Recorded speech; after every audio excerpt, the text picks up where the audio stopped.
अकी एक शर्मीला कुंवारी था जिसे कुदाल नहीं मिलती क्योंकि वह अंदर वीडियो गेम खेलता रहता है। जब सबसे हॉट गेमर लड़की उसे छेड़ना शुरू कर देती है, लेकिन वह नहीं जानता कि वह चुपके से उसकी पोगो स्टिक की सवारी करना चाहती है। यह कहानी अकी के स्कूल से घर लौटने और अपने अपार्टमेंट से तेज संगीत सुनने से शुरू होती है।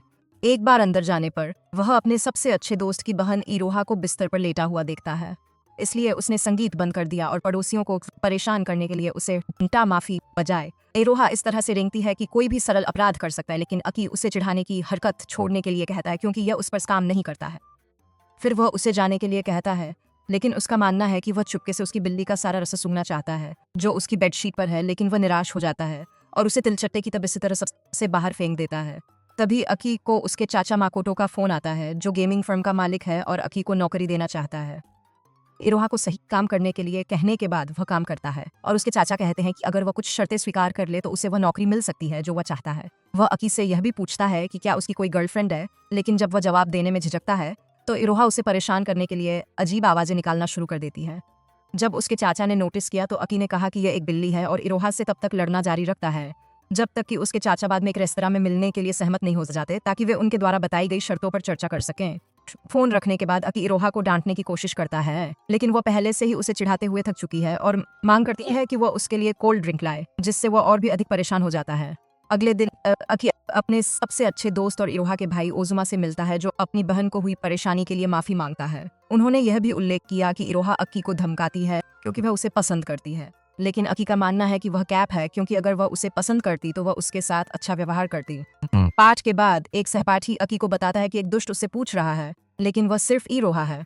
जैसे ही वह उसके पास आता है, वह सबके सामने शर्मसार होने का अभिनय करने लगती है और पूछती है कि क्या वह उसके साथ घर चल सकता है। वह बता सकता है कि वह उसे फिर से चिढ़ा रही है। वह सहमत है और कहता है कि उन्हें ओजुमा की प्रतीक्षा करनी चाहिए, लेकिन इरोहा ने मना कर दिया।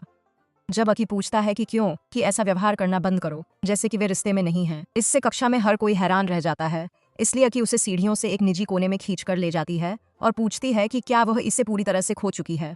फिर वह उसे कल राष्ट्रपति मकोतो के साथ हुई फोन कॉल की याद दिलाती और कहती है कि उसने उसकी प्रेमिका बनने का फैसला किया है, इसलिए अगली बार उसके पास अच्छा जवाब होगा। इससे अकी निराश हो जाती है और जाने की कोशिश करती है, लेकिन वह अचानक उसे पीछे से गले लगा लेती है और उससे अपने प्यार का इजहार करने लगती है।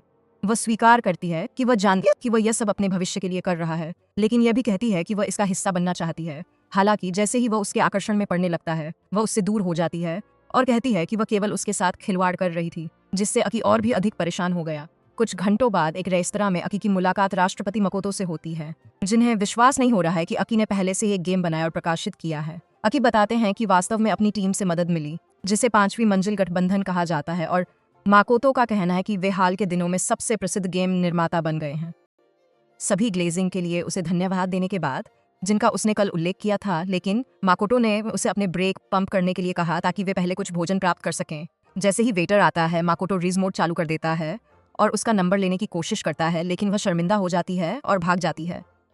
हालांकि माकोतो का कहना है कि वह अभी शुरुआत कर रहा है, क्योंकि वह इतना चिड़चिड़ा लगता है कि वह अपना सिर साफ करने के लिए बाथरूम में चला जाता है। हालांकि वह यह कहते हुए संकेत को नजरअंदाज कर देता है कि यह एक साझा बाथरूम है और माशिरो नाम के एक बदमाश के साथ मुसीबत में पड़ जाता है जो डर के मारे अपनी पसलियों को तोड़ देता है। कुछ मिनट बाद वे दोनों मेज पर वापस आ गए, लेकिन अकी को पता नहीं है कि वह कौन है, जब तक माकोतो ने उससे याद नहीं दिलाया कि जब वे छोटे थे तो वे एक साथ खेला करते थे। यह महसूस करने के बाद कि वह मकोतो की बेटी और उसकी चचेरी बहन है, अकी पूछता है कि वह उसे अपने साथ क्यों लाया। मकोतो फिर बताती है स्कूल में एक दर्दनाक अनुभव के कारण उदास और असामाजिक हो गई थी।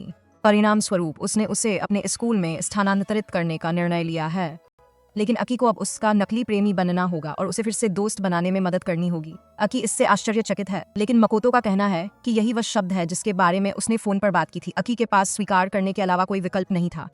फिर वह माशिरो की ओर अपना हाथ बढ़ाता है, लेकिन वह उसके साथ ज्यादा दोस्ताना व्यवहार न करे क्योंकि उसे उसमें कोई दिलचस्पी नहीं है।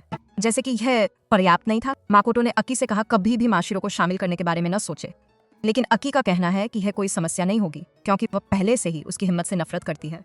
अगले दिन स्कूल में इरोहा लॉकर पर अकी से मिलती है और देखती है कि उसके साथ कुछ गड़बड़ है, लेकिन जब वह पूछती है तो वह उसे अपने व्यवसाय पर ध्यान देने के लिए कहता है और कक्षा में चला जाता है। कुछ मिनट बाद माशिरो कक्षा में आती है और अपना परिचय अके की प्रेमिका के रूप में देती है, जिससे पूरी कक्षा आश्चर्यचकित हो जाती है। फिर वह उसके ठीक बगल वाली सीट बैठ जाती है, लेकिन जब वह बात करने की कोशिश करता है तो वह इसे बचाने के लिए कहती है क्योंकि उसे अभी भी कूड़ा उठाने के दौरान बाथरूम में चले जाने की उसकी हिम्मत से नफरत है। दोबारा माफी मांगने के बाद अकी उसे याद दिलाती है कि उन्हें एक वास्तविक जोड़े की तरह व्यवहार करना होगा, लेकिन मिशेल ने जोर देकर कहा कि वह उसके साथ प्यार से पेश नहीं आई। कुछ मिनट बाद ओजुमा ने अकी से पूछा अपने सभी से गुप्त क्यों रखा, तो अकी उसे एक तरफ ले जाता है और बताता है कि कल क्या हुआ था कि ओजुमा वास्तव में उसका साथी है जो उनके समूह में प्रोग्रामर के रूप में कार्य करता है। जब ओजुमा कहता है कि वह एक हॉट रोमांटिक कॉमेडी में रह रहा है, तो अकी कहता है कि उसके पास प्रेम जीवन जीने का बेहतर मौका है। फिर ओजुमा उसे याद दिलाता है कि इरोहा उससे प्यार करती है, लेकिन इससे माशिरो क्रोधित हो जाता है। इसलिए अकी कहता है कि इरोहा भी उसकी हिम्मत से नफरत करता है और केवल उसके साथ खिलवाड़ करने के लिए कहता है। कुछ क्षण बाद ताकि अकी 6 से पहले उसे एक प्रेमिका कैसे मिली। अधिक गपशप से बचने के लिए अकी को याद आता है कि सुजुकी को त्सुमेरी पर क्रश है और उसे बताती है कि वह जिम ब्रदर्स को पसंद करती है। सुजुकी के भाग जाने के बाद माशिरो अकी को उसके लिए कुछ खाना खरीदने का आदेश देती है और जब वह मना करने की कोशिश करता है तो वह उनके छोटे से नाटक को खत्म करने की धमकी देती है। कुछ मिनट बाद वह उसका खाना लेकर लौटता है और स्वीकार करता है कि वह आपको धन्यवाद भी नहीं कहेगी। जैसे ही वह यह पता लगाने की कोशिश करता है कि वह उससे इतनी नफरत क्यों करती है, सुमिर अंदर आता है और सभी के असाइनमेंट देखने की मांग करता है। तभी एक छात्र अपना सामान न लाने के लिए माफी मांगता है, लेकिन सुमीर नाराज हो जाता है और अपने वादों पर विफल रहने वाले अक्षम कायरो से नफरत करने के बारे में बड़बड़ाने लगता है।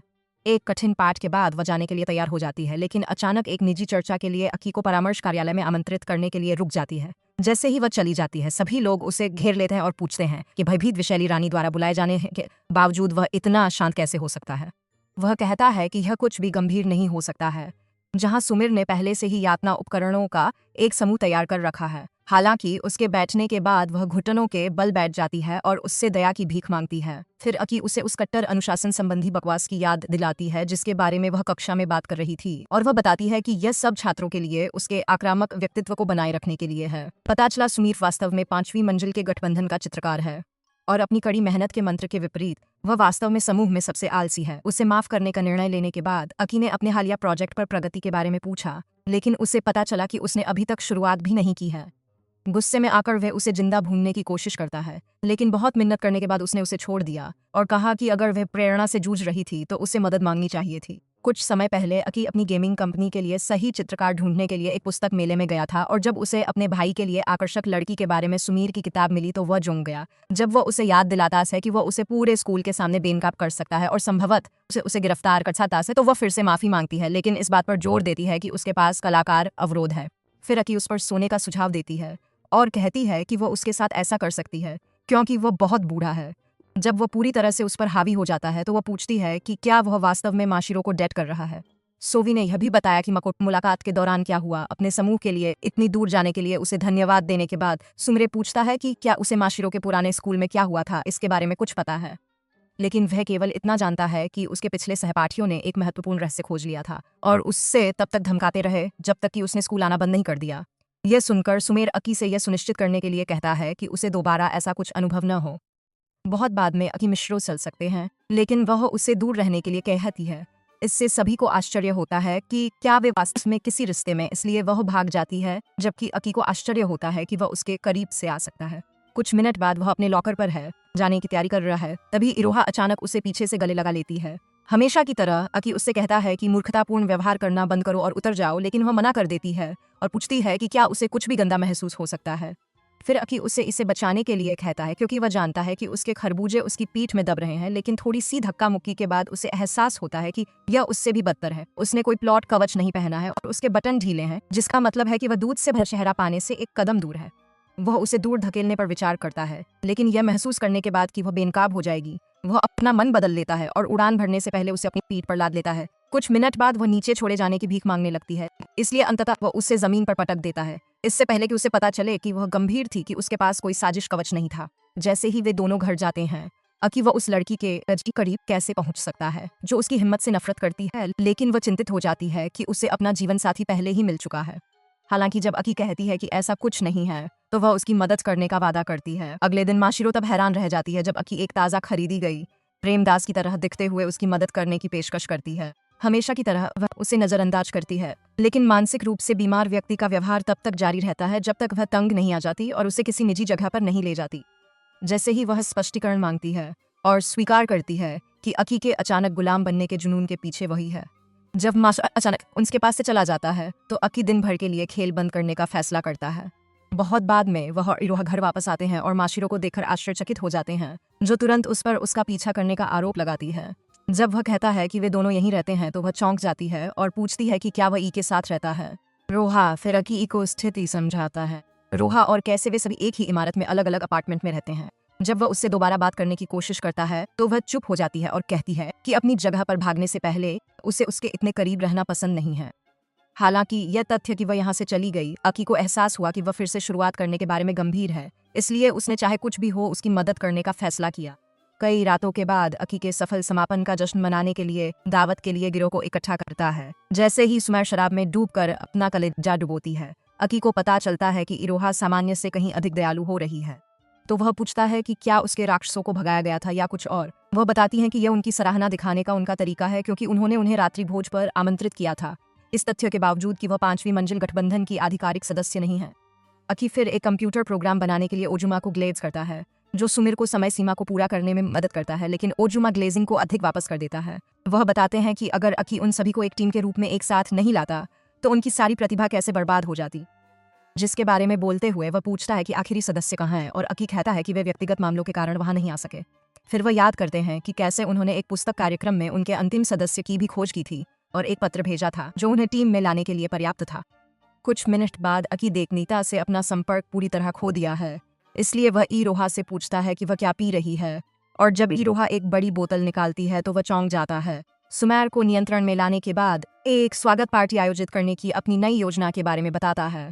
इरोहा तुरंत उसे याद दिलाती है कि उसे उसकी हिम्मत से नफरत है, लेकिन अकी का कहना है कि वह उससे और भी अधिक नफरत कराने के लिए तैयार है। अगले दिन वह माशिरो के दरवाजे की घंटी तब तक बजाता है जब तक वह जवाब नहीं देती, लेकिन जैसे ही वह डिनर पार्टी का जिक्र करता है वह उसके चेहरे पर दरवाजा पटक देती है। अगले ही दिन वह वापस जाता है और देखता है कि उसने दरवाजे की घंटी बंद कर दी है, इसलिए वह दरवाजा खटखटाना शुरू कर देता है। माशिरो ने अभी भी उसके निमंत्रण को अस्वीकार कर दिया है, इसलिए अकी ने इसे एक पायदान ऊपर ले जाने का फैसला किया और जब भी मौका मिलता है तो उससे इसके बारे में पूछना शुरू कर देता है।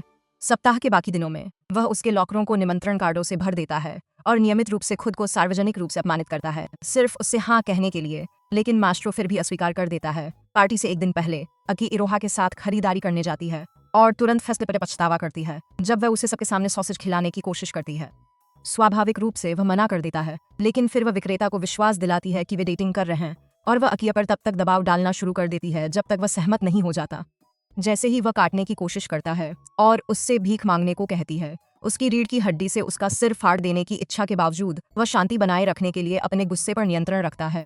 फिर जब वे खरीदारी जारी रखते हैं कि वह आसानी से किसी से प्यार करने का दावा कैसे कर सकती है, जब वह कहती है कि वह वास्तव उससे प्यार करती है तो वह स्पष्ट हरे झंडे को नजरअंदाज कर देता है और कहता है कि वह माशिरो के बिल्कुल विपरीत है।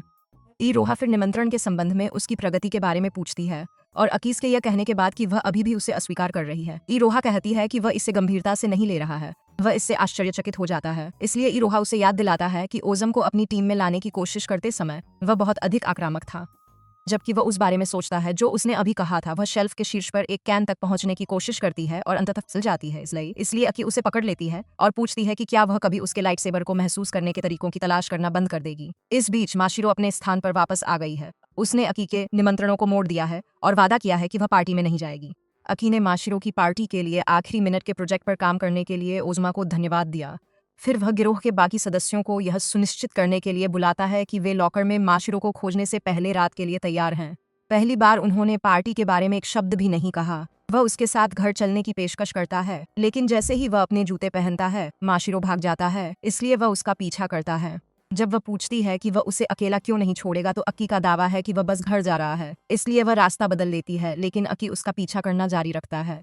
अंततः वह अपनी सांस लेने के लिए नदी के किनारे रुकती है और जब वह सामने आता है तो वह उससे कोशिश करने के लिए कहती है क्योंकि वह उस समूह में शामिल नहीं हो सकती जो उसके आने से पहले ही बनाया गया था। अकी इस बात से सहमत है कि यह थोड़ा ज्यादा हो सकता है, लेकिन वह यह भी पूछता है कि क्या उसने अपना खुद समूह बनाने या स्कूल में दूसरों से दोस्ती करने का कोई प्रयास किया है। माशिरो चुप रहती है, इसलिए शुरुआत करने के लिए इतना प्रयास करने के बाद क्या वह यही जीवन जीना चाहती है। फिर वह कहता है कि जब तक वह अपनी भावनाओं के बारे में खुद से झूठ बोलना बंद कर देती है तब तक वह उससे जितनी चाहे नफरत कर सकती है। जैसे ही वो उसे जांचने की कोशिश करता है वो फिर से पीछे और पानी में समा जाती है। मदद करने की कोशिश में अकी भी गिर जाता है, लेकिन जब वह ऊपर देखता है तो उसका दिमाग तेज हो जाता है क्योंकि पानी ने माशिरो को पहले से भी अधिक गर्म बना दिया है। कुछ मिनट बाद पर बैठ जाते हैं, सूखने की कोशिश करते हैं और जब अकी उनके भीगे कपड़ों के कारण अस जोड़े की तरह दिखने का मजाक उड़ाती है तो वह हंसने लगती है, जिससे वह आश्चर्यचकित रह गया क्योंकि उसने कभी नहीं सोचा था कि यह संभव है। कुछ और चुटकुलों के बाद माशिरो ने स्वीकार किया कि वह उससे नफरत नहीं करती। वह किसी अन्य मित्र समूह में शामिल होने का दबाव नहीं झेल सकती क्योंकि वे उसे किसी धोखेबाज की तरह किनारे कर दें। हैरानी की बात है, अकी का कहना है कि वह इससे जुड़ सकता है क्योंकि स्कूल में उसके आने तक सभी ने उसके साथ एक अप्रासंगिक साइड कैरेक्टर की तरह व्यवहार किया था। माशिरो पूछता है, जब वो पहले से ही एक सफल गेम डेवलपर और 5वीं मंजिल गठबंधन का संस्थापक है। अकी फिर बताता है कि कैसे उसने गेमिंग ग्रुप को स्कूल में सभी से गुप्त रखने का फैसला किया क्योंकि वह नहीं चाहता कि इससे होने वाले सभी ध्यान से वह विचलित हो जाए। कुछ मिनट बाद वे घर वापस आ जाते हैं और माशिरो अभी भी पार्टी में आने से इनकार करती है क्योंकि उसे नहीं लगता कि उसके दोस्त उसे इतनी आसानी से स्वीकार करेंगे। अकी द्वारा शांतिपूर्वक अपना निर्णय स्वीकार करने के बाद उसने देखा कि उसका दरवाजा खुला है, इसलिए वह उसके साथ अंदर जाने का फैसला करता है अगर कोई अंदर घुस जाए। जैसे ही वे धीरे धीरे अंदर जाते हैं, अकी उसके अंतिम निर्णय का सम्मान करने के बारे में कुछ कहता है और उसे हल्के से अंदर धकेलता है, जहां ओजुमा और लड़कियां उसे आश्चर्यचकित कर देती हैं। जैसा कि माशिरो को यह समझने में कठिनाई हो रही है कि वे उसकी जगह पर कैसे पहुंचे, अकी का कहना है कि यह वास्तव में उसका अपार्टमेंट है। उसने बस ओजुमा और लड़कियों को उसकी जगह जैसा दिखने के लिए एक आभासी प्रक्षेपण दीवार बनाई थी। इससे पहले कि माशिरो भाग जाए, इरोहा उसे बताती है कि वे वास्तव में अभी तक दोस्त नहीं हैं, वे सिर्फ एक साथ काम करते हैं क्योंकि वे एक ही मंजिल पर रहते हैं। माशिरो आश्चर्यचकित हो जाती है और अकी द्वारा उसे आश्वासन देने के बाद कि वह कभी भी उनके साथ अकेला महसूस नहीं करेगी, वह पार्टी में रुकने के लिए सहमत हो जाती है। कुछ समय पहले हाकी स्कूल में एक बंद प्रयोगशाला के बाहर अजुमा से मिला और पूछा कि क्या वह घर पर अपने प्रयोग जारी रख सकता है। अजुमा ने आश्चर्यचकित होकर पूछा कि क्या वह उनसे मिलने आएगा यदि वह आएगा। अकी के सहमत होने के बाद बंधन शुरू किया, जिससे 5वीं मंजिल का गठबंधन बना। एक दिन अकी घर वापस आया और उसने ओजुमा को फर्श की टाइलों को घूरते हुए पाया, इसलिए उसने पूछा कि क्या कुछ गड़बड़ है, और ओजुमा ने कहा कि वह सिर्फ गिना कि पूरी इमारत में कितनी टाइलें इस्तेमाल की गईं। इससे पहले कि अकी पूछ सके कि क्या वह अंततः इसे खो रहा है, उसने स्वीकार किया कि उसने अपनी चाबी घर पर छोड़ दी थी और बस फंस गई थी। तो अकी ने पूछा कि उसके माता पिता को कितना समय लगेगा। जैसे ही ओजुमा ने उसे चिंता न करने के लिए कहा, इरोहा भी वापस आ गया, इसलिए ओजुमा ने उसे अकी से मिल रह गई कि उसके अकेले भाई ने आखिरकार एक दोस्त बना लिया है।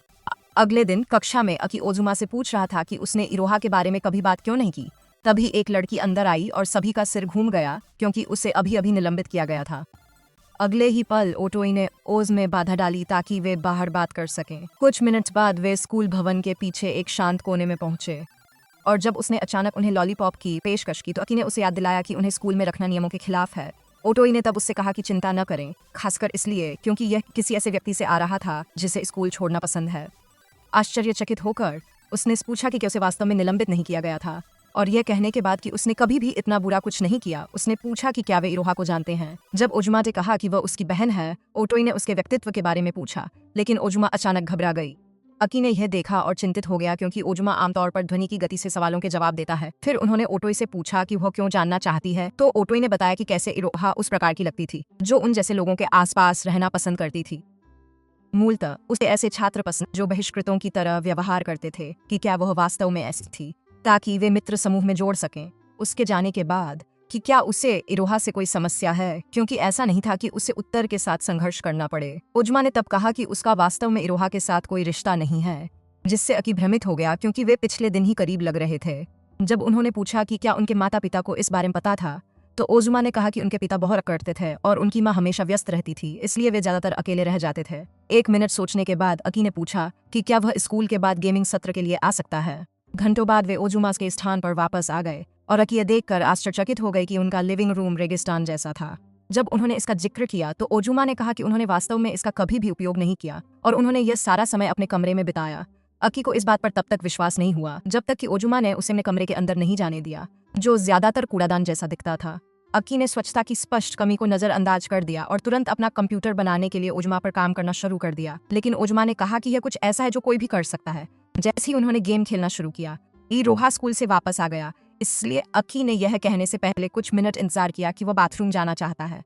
बाहर निकलते ही वह चुपचाप इरोहा के दरवाजे पर गया, यह जानने की कोशिश की कि वह किस तरह की व्यक्ति है। लेकिन उसने अचानक दरवाजा खोला और उसकी कुकी के ठीक सामने अकी का चेहरा था। इससे पहले कि वो बाहर निकल पाती, अकी ने उसका मुंह बंद कर दिया और यह कहने से पहले अंदर चला गया कि वह सिर्फ बात करना चाहता है। जैसे ही उसने इरोहा को छोड़ा, उसने उसे एक क्रूर थप्पड़ मारकर नीचे गिरा दिया और पूछा कि क्या उस दिन पहली मुलाकात के बाद वो उसका दीवाना हो गया था।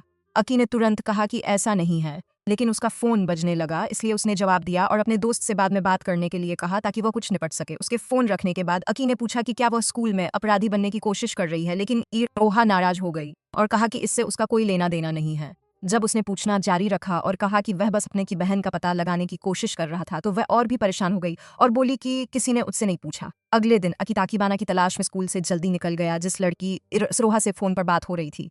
उसने सुना था कि उसे सड़कों पर संगीत बजाना पसंद है, इसलिए वह भीषण गर्मी में उसे तब तक खोजता रहा जब तक कि उसे वह मिल नहीं गई। जैसे ही उसने अपना नाम बताया, तचिबाना को एहसास हुआ कि वह कौन था, क्योंकि इरोहा ने उल्लेख किया था कि वह कैसे उसकी बातें सुन रहा था। हालांकि जैसे ही अकी ने खुद को समझाने की कोशिश की, आखिरकार गर्मी उसके सिर पर चढ़ गई और उसे ठंड लग गई। तचिबाना घबरा गई और उसने तुरंत ऑटोई को बुलाया, जिसने बाकी दिन अकी को उसकी चमकदार जांघों के साथ स्वस्थ बनाए रखने में बिताया। अगले दिन एक रेस्त्राना और इरोहा दोनों से बात करने का मौका मिला। उन्होंने तचिबाना से यह पूछकर शुरुआत की कि संगीत बनाने के अपने सपने को पूरा करने के लिए उसे स्कूल क्यों छोड़ना पड़ा, जबकि वह एक छात्रा रहते हुए भी इसे आसानी से कर सकती थी। फिर उसने इरोहा से पूछा कि उस पर अपराधी होने का इतना जुनून क्यों सवार है, लेकिन इरोहा परेशान हो गई। इसलिए तचिबाना ने उससे पूछताछ करना बंद करने को कहा। जब उसने यह जानने पर जोर दिया कि वह अपने साथ यह सब क्यों कर रही है, तो तचिबाना ने कहा कि इरोहा सिर्फ उसकी प्रशंसा करती थी।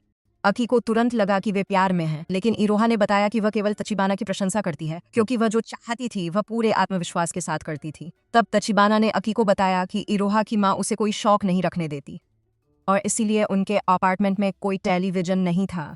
हालांकि ताकीबाना ने कहा कि इरोहा अभी भी एक अच्छी लड़की की तरह अपनी माँ की बात मानती है। इससे अकी को आश्चर्य हुआ कि वह अचानक अपराधियों के साथ क्यों घूमना चाहती है, लेकिन इसके बारे में सोचने के बाद उसे एहसास हुआ कि वह सिर्फ अपने उबाऊ जीवन में बदलाव चाहती थी। फिर उसने सब कुछ ठीक करने का वादा किया ताकि इरोहा अपनी नैतिकता से समझौता किए बिना उस स्वतंत्रता का अनुभव कर सके जो वह चाहती थी। भोजन के अपने हिस्से का भुगतान करने के बाद और ओज़म से पूछा कि क्या वे एक साथ एक खेल बना सकते हैं।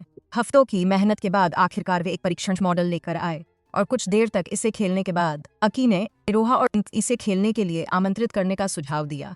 कुछ मिनट बाद इरोहा और ताकीबाना ओजुमा के कमरे तक पहुंचते हैं और थोड़ा समझाने के बाद वे खेल का परीक्षण करने के लिए सहमत होते हैं।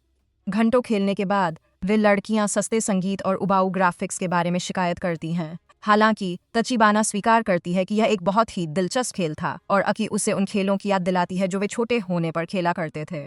वह बताते हैं कि उस समय यह कितना रोमांचक लगता था और कहते हैं कि जब तक वे इसे आकर्षक और सरल बनाए रखते हैं तब तक वे वायरल गेम बना सकते हैं। फिर उन्होंने स्वीकार किया कि तचिबाना और इरोहा से यह पूछने से पहले कि क्या वे टीम में शामिल हो सकते हैं, उन्हें संगीत जैसी चीज़ों में मदद की ज़रूरत है। जबकि तचिबाना हैरान हो जाती है। इरोहा को आश्चर्य होता है कि जब उसके पास शून्य प्रतिभा थी तो उन्होंने उससे क्यों पूछा, लेकिन अकी का कहना है कि इससे कोई फर्क नहीं पड़ता क्योंकि वह ओजुमा की बहन ताकीबाना घबरा जाती है और कहती है कि वह ओटो की अनुमति के बिना उनके प्रस्ताव को स्वीकार नहीं कर सकती। लेकिन फिर अकी उसे अनुरोध को मंजूरी देते हुए ओटो का एक संदेश दिखाती है। तभी वह इसमें शामिल नहीं होगी और इससे पहले कि वे उसका मन बदलने की कोशिश करें भाग जाती है। हालांकि ने अभी भी उसका साथ नहीं छोड़ा है, इसलिए वह उसे ढूंढने के लिए बाहर भागता है। कुछ मिनट बाद उसे पास के पार्क में किसी से टीम के लिए बेकार होने के बारे में बात करते हुए सुना। हालांकि जब वह बाहर निकलता है तो वह छिप जाती है और वह चौंक जाता है क्योंकि उसने जो दूसरी आवाज़ सुनी वह वास्तव में उसकी थी। रोहा फिर उसे एक शब्द भी न बोलने के लिए कहती है, लेकिन अकी कहता है कि वह वास्तव में प्रभावित है। इसके बावजूद इरोहा ने बाहर आने से इनकार कर दिया और उस पर उसकी जासूसी करने का आरोप लगाया। फिर वह पूछती है कि क्या अब वह उसे ब्लैकमेल करने की योजना बना रहा है क्योंकि उसे उसका रहस्य पता चल गया है, लेकिन अक्की का कहना है कि वह सिर्फ प्रभावित हुए हैं। वह आश्चर्यचकित हो जाती है जब उसे पता चलता है कि वह यही कहना चाहता है, इसलिए वह बाहर आती है और उसके साथ बेंच पर बैठ जाती है। यह कहने के बाद कि उसने शुरू में सोचा था कि वह 3 अलग अलग लोगों से बात कर रही थी, अक्की फिर से रोहा को घूरना शुरू कर देती है और पूछती है कि उसने प्रतिभा की खोज कैसे की। फिर वह उसे बताती है एनीमे दृश्यों में अभिनय करने के प्रति जुनूनी हो गई थी। हालांकि जब उसकी माँ को पता चला तो वह परेशान हो गई और बेहद सख्त हो गई, जिसके कारण उनका घर उबाऊ हो गया। रोहा अभी भी अभिनय नहीं छोड़ सकती थी, इसलिए उन्होंने अपने दम पर किरदार बनाना शुरू कर दिया। यह सब सुनने के बाद अकी फिर से उसकी सराहना करता है और कहता है कि उसकी माँ कई अभिनेताओं के साथ काम करती थी, जिससे उसे पता चला कि उनमें कुछ गंभीर प्रतिभा है। रोहा तब स्वीकार करती है कि उसके पास लोगों को वैसे ही देखने का एक तरीका था जैसे वे वास्तव में थे, लेकिन वह फिर भी उसके प्रस्ताव को अस्वीकार कर देती है क्योंकि ये उसकी माँ के साथ विश्वासघात होगा। इससे अकी को एहसास हुआ कि उसने तचबाना का अनुसरण करना शुरू कर दिया क्योंकि वह चाहती थी कि कोई और उस पर दबाव डाले जहां उसे अपनी प्रतिभा का उपयोग करना होगा। इस तरह वह सीधे तौर पर अपनी माँ को धोखा नहीं देगी या उसकी इच्छाओं के विरुद्ध नहीं जाएगी। अगले ही पल अकी उस बुरे प्रभाव का वादा करती है जिसकी उसे जरूरत थी, और अगर वह टीम में शामिल होती है तो वह इसे अपनी माँ से छिपा कर रखने का वादा करती है। लेकिन रोहा पूछती है कि वह उसके लिए यह सब क्यों कर रहा है। अकी फिर कहता है कि ऐसा इसलिए था क्योंकि वह ओज़मा की बहन है, जिससे वह उसकी जिम्मेदारी भी बन गई। अंत स्वीकार करने के बाद इरोहा ने अकी से उसे हमेशा ओज़मा की बहन के रूप में संदर्भित करने के बजाय नाम से बुलाने के लिए कहा।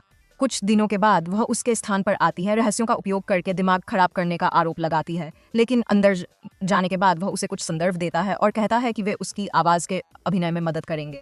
जब इरोहा इसे अपने कमरे में छुपाने का सुझाव देती है तो अकी उससे कहता है कि वह एक विक्षिप्त माँ की शक्ति को कभी कम न आंके।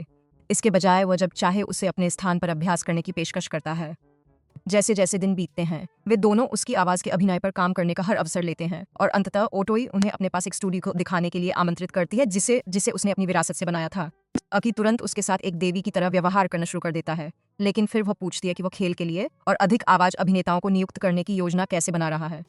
जब वह उसे आराम से बैठने और देखने के लिए कहता है तो मैं वह बूथ में प्रवेश करती है और बाकी रात ओटोई का दिमाग उड़ाने में बिताती है। हफ्तों बाद वे उस बेच पर वापस आ गए जहां ये सब शुरू हुआ था और उस फिल्म के बारे में बात करने के बाद जो उन्होंने अभी देखी थी, मैं रोहा अकी को उसके और ओजुमा के लिए किए गए हर काम के लिए धन्यवाद देता हूँ। वह आगे बताती है कि कैसे उसने और ओजुमा ने फिर से बात करना शुरू कर दिया और कैसे उसने कहा कि अकी के आसपास रहने से उसे ऐसा महसूस होता है कि उसे देखा गया है। अकी इरोहा को अपने स्थान पर बिल्कुल नए हेडफोन और एक अतिरिक्त चाबी देता है ताकि वह आ सके और अपनी आवाज़ अभिनय पर काम करना जारी रख सके या अपने पसंदीदा शो और संगीत का आनंद ले सके।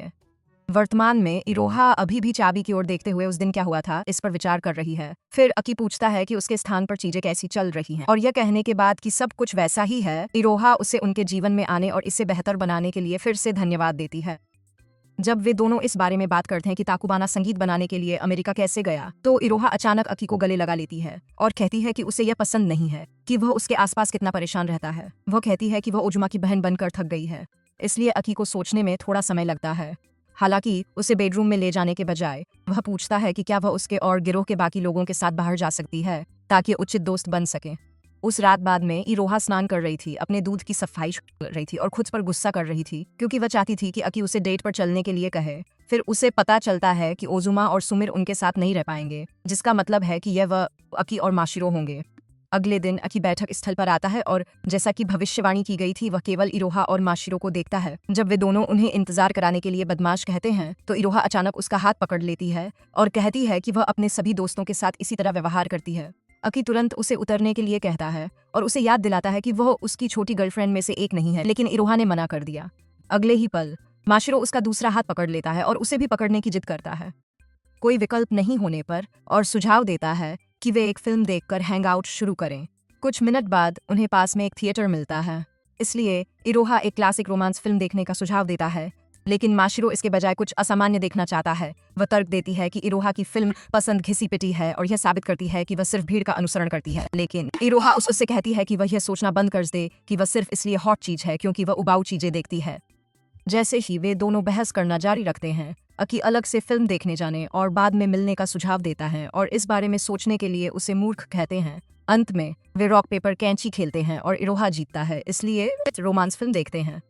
घंटों बाद वे बाहर निकलते हैं कि यह एक मजेदार घड़ी थी तो उन्हें बैठने के लिए जगह मिल जाती है। फिर इरोहा शौचालय का उपयोग करने का फैसला करती है और उसके जाने के बाद माशिरो स्वीकार करती है कि वह नहीं जानती कि उसके आसपास कैसे रहना है। अकी का कहना है कि इरोहा वास्तशांत व्यक्ति है, लेकिन माशिरो का कहना है कि यह समस्या नहीं है।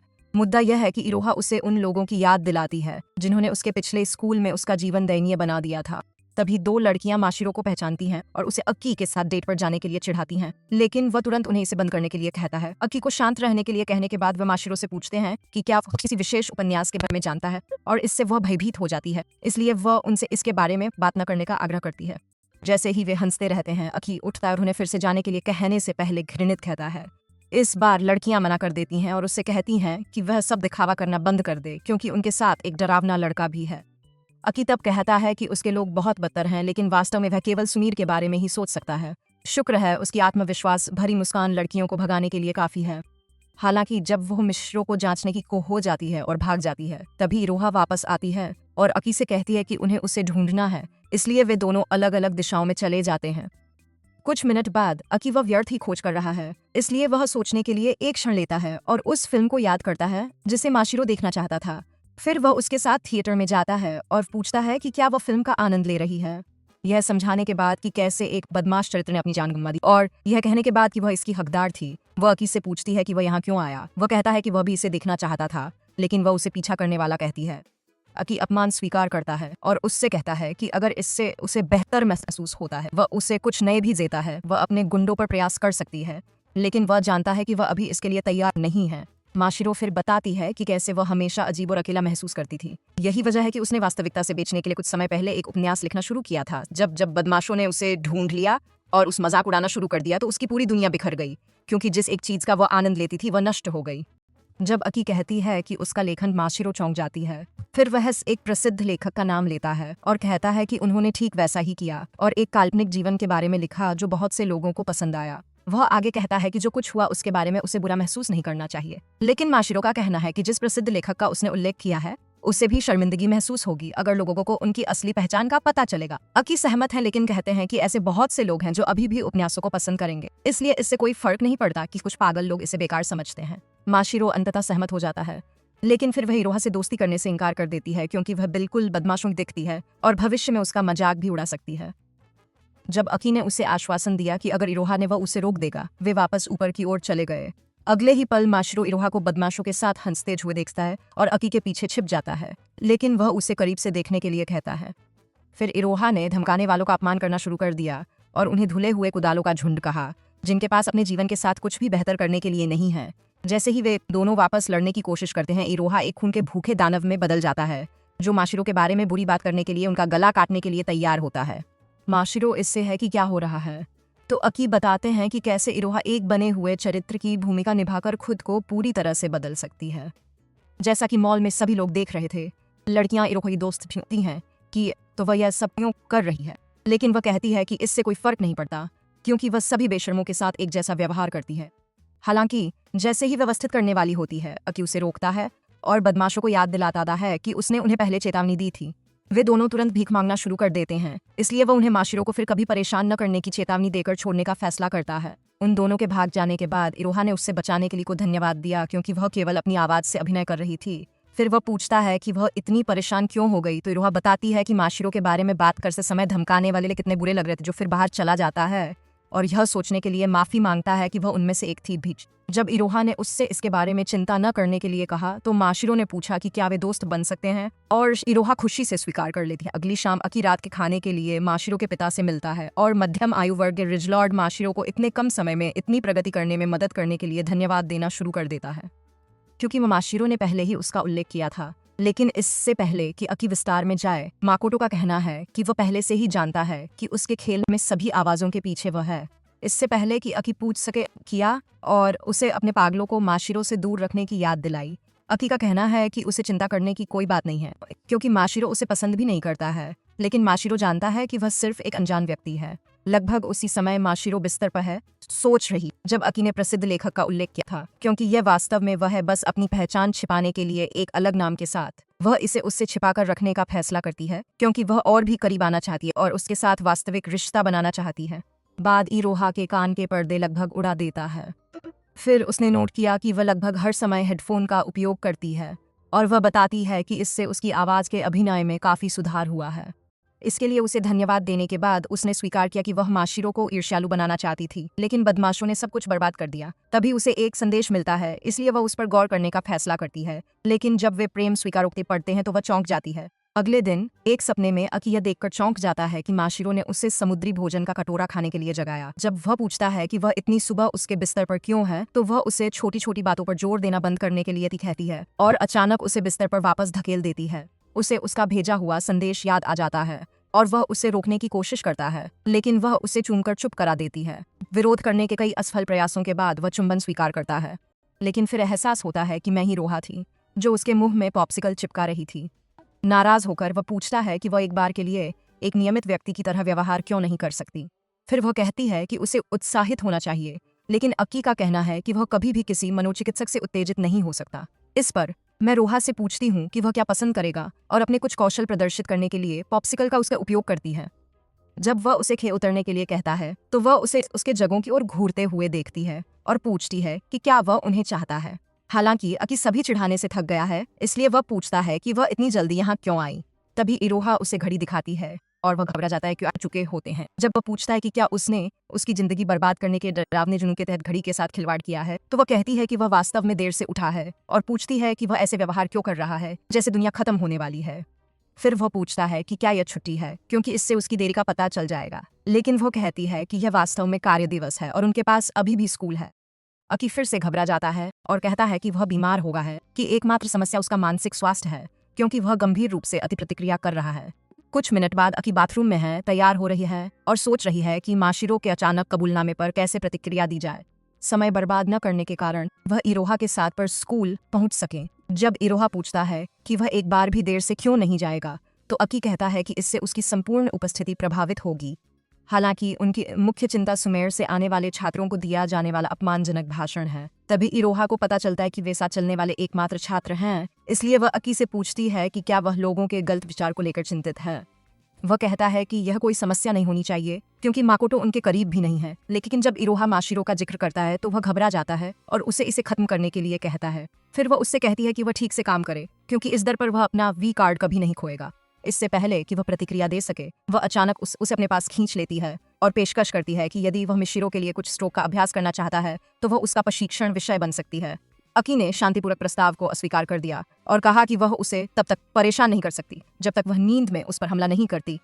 इरो थोड़ा परेशान हो जाता है कि वह उस तरह प्रतिक्रिया नहीं कर रहा है, लेकिन फिर वह अधिक चिढ़ाने से बचने के लिए भाग जाता है। कुछ मिनट बाद कक्षा में अकी माशिरो से बात करने की कोशिश करती है, लेकिन वह उसे बुरी दृष्टि से मारती है और उसे अपना मुंह बंद करने के लिए कहती है। फिर वह सोचता है कि क्या वह वही व्यक्ति है जिसने कल रात उसे संदेश भेजा था, लेकिन फिर उसने कुछ और संदेश भेजे और बताया कि वह शर्मिंदा है। वह यह भी कहती है कि उसने सिर्फ उसके लिए एक सुंदर पोशाक खरीदी है, लेकिन उसे वर्दी से नफरत है, इसलिए उसे कुछ भी कहने की कोशिश भी नहीं करनी चाहिए। जैसा कि अकी को आश्चर्य है, सुमेरु आता है और कहता है कि वे सभी भाग्यशाली हैं कि किसी को देर नहीं हुई। जब अकी को याद आता है कि वह उस दिन भीख कैसे मांग रही थी, तो वह उन्हें एक नाटक मेले के बारे में बताती है और कहती है कि उसका नाटक क्लब उनका प्रतिनिधित्व करने के लिए नए सदस्यों की भर्ती कर रहा है। उसके जाने के बाद ओजुमा ने अकी से पूछा कि वह आज देर से क्यों आया, और उसके कहने के बाद कि यह कुछ भी नहीं था, ओजुमा ने उसे जलने से सावधान रहने के लिए कहा। अकी के वही बात कहने के बाद ओजुमा ने उन्हें उनके खेल की पिछली कहानी का एक हालिया मसौदा दिया और कहा कि यह एक भयानक पाठ था जिस लोकप्रिय लेखक का उन्होंने पिछले दिनों से माशिरो है, जाहिर तौर पर उनके लिए लिखता है। हालांकि वे कभी व्यक्तिगत रूप से नहीं मिले। साथ ही देखने किया कि लेखक वास्तविकता से संपर्क खो रहा है, क्योंकि गेम में डरावनी थीम है और वह सच्चे प्यार के बारे में लिख रही है। तभी मिचेरो संदेह देखता है, क्योंकि वे दोनों सिर्फ दोस्त बनने के लिए कुछ ज्यादा ही करीब लगते हैं। इससे अकी और भी भ्रमित हो जाता है, क्योंकि वह उसके वर्तमान रवैये या उनके लेखक के साथ इसका पता नहीं लगा पाता। जबकि यह सब हो रहा है, इरा अपनी कक्षा में है और सोच रही है कि उसने आज अकी के साथ इतना अलग व्यवहार क्यों किया। तभी एक सहपाठी ने उसे बताया, इसलिए वह बाहर चली जाती है और ऐसा व्यवहार करती है जैसे जीवन पूरी तरह से इंद्रधनुष और धूप है। माशिरो ने नोटिस किया और पूछा कि क्या कुछ गड़बड़ है, लेकिन इरोहा ने उसे साथ जाने का संकेत दिया। दुर्भाग्य से माशिरो की लड़की कैसे बने, इसलिए वह घबरा जाती है और गलती करने के लिए इरोहा से माफी मांगती है, यह महसूस करते हुए कि वह कितनी प्यारी है। इरोहा ने छोटी भीड़ जमा होने पर ध्यान दिया, इसलिए वह माशिरो को पकड़ लेती है और किसी निजी स्थान पर भाग जाती है। माशिरो फिर पूछती है कि क्या अकी को कुछ हुआ है, क्योंकि उसने यह भी देखा कि वह देर से आया था, जो व्यावहारिक रूप से कभी नहीं होता है। उलझन में इरोहा अकी से क्यों नहीं पूछेगी, तो माशिरो बताती है कि उनके बीच चीजें बहुत अजीब हैं। इससे इरोहा को एहसास होता है कि अकी ने माशिरो को कोई प्रतिक्रिया नहीं दी है, और यह तथ्य कि वह संदेश के बारे में जानती है उसे एक बुरा दोस्त भी बनाई है। मामले को बदतर बनाने के लिए, क्योंकि वह अकी के बारे में चिंता करती है, जिससे इरोहा के उसे प्रतिद्वंद्वी के रूप में देखना संभव हो जाता है। सांस लेने के लिए एक सेक्शन लेने के बाद वह माशिरो से कहती है कि चिंता न करें, क्योंकि वह थोड़ा अधिक सो गया है। माशिरो तब कहती है कि वह उसके साथ दोपहर का भोजन नहीं कर पाएगी, क्योंकि वह शायद घबरा जाएगा, और लेकिन इरोहा ने उससे कहा कि वह इस बारे में ज्यादा सोचना बंद कर दे, क्योंकि वह निश्चित रूप से कंपनी का उपयोग कर सकता है। जब माशिरो अभी भी उसके लिए चिंता व्यक्त करती है, तो इरोहा को एहसास होता है कि अकी के साथ एक बातचीत उसे माशिरो के प्यार में पागल कर देगी। तभी घंटी बजती है, तो माशिरो पूछती है कि क्या वह फिर से मदद के लिए उसके पास आ सकती है। उसका प्यारा चेहरा लगभग इरोहा को दिल का दौरा पड़ने देता है, लेकिन वह पीछे हट जाती है और माशिरो को याद दिलाती है कि वे अब दोस्त हैं, इसलिए वह जब चाहे उससे बात कर सकती है। बहुत बाद में अकी कैफेटेरिया में है और सोच रही, जब उसने साथ में खाना खाने के लिए कहा तो उसने बेरहमी से उसे ठुकरा दिया। तभी इरोहा आती है और सामान्य चिढ़ाने के बाद अकी पूछती है कि क्या वह उसे यह समझने में मदद कर सकती है कि माशिरो के साथ क्या हो रहा है। वह कहता है कि उसे नहीं पता कि क्या करना है, क्योंकि यह पहली बार है कि किसी लड़की ने उसके सामने कबूल किया है। इरोहा अचानक खुद को रोकती है और पूछती है कि क्या यह वास्तव में पहली बार है, जिस पर वह हाँ कहता है और पूछता है उसके साथ क्या हो रहा है।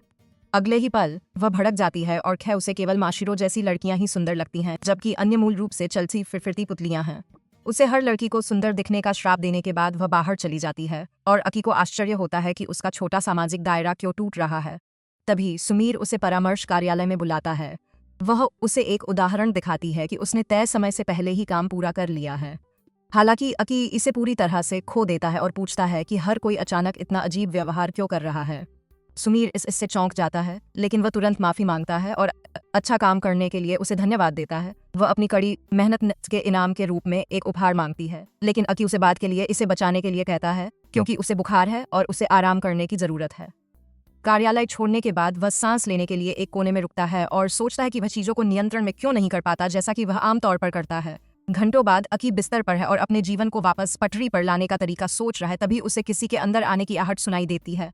जैसा कि अपेक्षित था, यह इरोहा है, इसलिए वह पहले से ही सामान्य छेड़छाड़ की उम्मीद करता है, लेकिन वह उसे आश्वस्त करती है कि वह केवल यह छोड़ दिया कि उसने स्कूल जल्दी छोड़ दे, उसकी देखभाल करने आई है। जब वह असमंजस के साथ घूरता रहता है तो वह उसे बिस्तर पर वापस जाने के लिए कहती है ताकि वह उसे उसके लिए कुछ खाने के लिए बनाने पर ध्यान केंद्रित कर सके।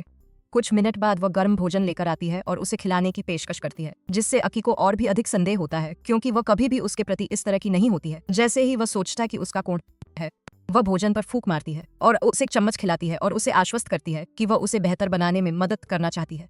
उसे यह याद दिलाने के बाद कि जैसे वह हमेशा अच्छे स्वास्थ्य को प्राथमिकता देता है, वह कहती है कि वह शायद जितना उसने सोचा था उससे कहीं अधिक थका हुआ था। कुछ मिनट बाद वह बर्तन पैक करती है और सफाई करने के बाद बाहर जाने का वादा करती है। दरवाजा बंद करने के बाद अकी घूरती रहती है कि वह वापस आ रही है और कह रही है कि वह केवल गड़बड़ कर रही थी, लेकिन वह वास्तव में चली जाती है। फिर वह यह कहते हुए एक पाठ भेजती है कि आगे चलकर वह उसके प्रति इसी तरह व्यवहार करेगी, लेकिन वह और भी अधिक भ्रमित हो जाता है और सोचता है कि वह माशिरों के विपरीत बनने की कोशिश कर रही है। जैसे ही वह उत्तर के लिए छटपटाता रहता है, उजुमा फोन करती है और पूछती है कि उसके और इरोहा के बीच कुछ हुआ था, क्योंकि वह वापस आ गई और तुरंत खुद को कमरे में बंद कर लिया। जब उसने अकी से यह भी पूछा कि वह कैसा महसूस कर रहा है, तो अकी ने उसके संवेदनशील होने के लिए उसकी सराहना की, लेकिन उजुमा का कहना है कि उसने वास्तव में हर समय अपनी हृदय गति की निगरानी करने के लिए एक प्रणाली बनाई है। अकी थोड़ा घबरा जाता है, इसलिए वह इससे इनकार करता है, मिश्रों के कबूलनामे को याद करने और इस बात की चिंता करने के बाद कि अगर वह इसके बारे में बात करेगा तो उसे कैसा लगेगा। अकी को आश्चर्य होता है कि क्या वह ओज़मा को बता सकता है।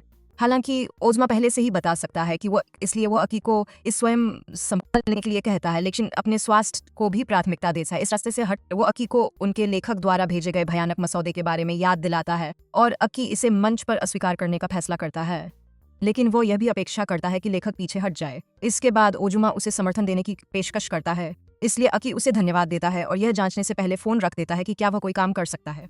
अगले दिन कक्षा में अकी का मस्तिष्क पूरी तरह से ठीक हो जाए, इसलिए वह टीम के समूह चैट पर संदेशों को देखकर काम शुरू करने का निर्णय लेता है। तभी उसने माशिरो को बेरहमी से कुछ टाइप करते हुए देखा और आश्चर्य किया कि क्या यह उसके उपन्यासों में से एक है। फिर वह सोचता है कि क्या उसे पाठ के माध्यम से देना होगा, क्योंकि ऐसा लगता है कि उनके बीच नियमित बातचीत नहीं हो सकती है। कुछ मिनट बाद वह बाहर चला जाता है, लेकिन सुमीर उसे रोकती है और पूछती है कि क्या वह बेहतर है। उसके हाँ कहने के बाद वह उसे मदद करने के उसके वादे की याद दिलाती है, लेकिन वह तुरंत कहता है कि अगर यह कुछ बेवकूफ़ी है तो वह नाराज हो जाएगा। सुमीर फिर कहता है कि उसका जीवन इस पर निर्भर करता है और उससे परामर्श कार्यालय में ले जाता है, जहां वह फर्श पर गिर जाती है और उससे ड्रामा क्लब को बचाने की गुहार लगाती है। वह बताती हैं कि आगामी मेले में क्षेत्रीय प्रारंभिक मुकाबले हारने से क्लब भंग हो जाएगा, लेकिन अकी का कहना है कि यह अच्छी बात होगी क्योंकि उनके पास टीम की परियोजनाओं पर ध्यान केंद्रित करने के लिए अधिक समय होगा। फिर वह बताती है कि क्लब अध्यक्ष उसकी छोटी बहन, जो वह सब कुछ करती है जो वह कहती है, और सुमीर के लिए जीवन को आसान बनाने के लिए क्लब को अपने दम पर चलाती है। यदि क्लब बंद हो जाता है तो सुमेर को टेनिस क्लब में फिर से नियुक्त किया जाएगा, और चूंकि उनके कोच मातृत्व अवकाश पर हैं, इसलिए उन्हें हर दिन प्रशिक्षित करना होगा, जिसका मतलब है कि किसी और चीज कम समय होगा।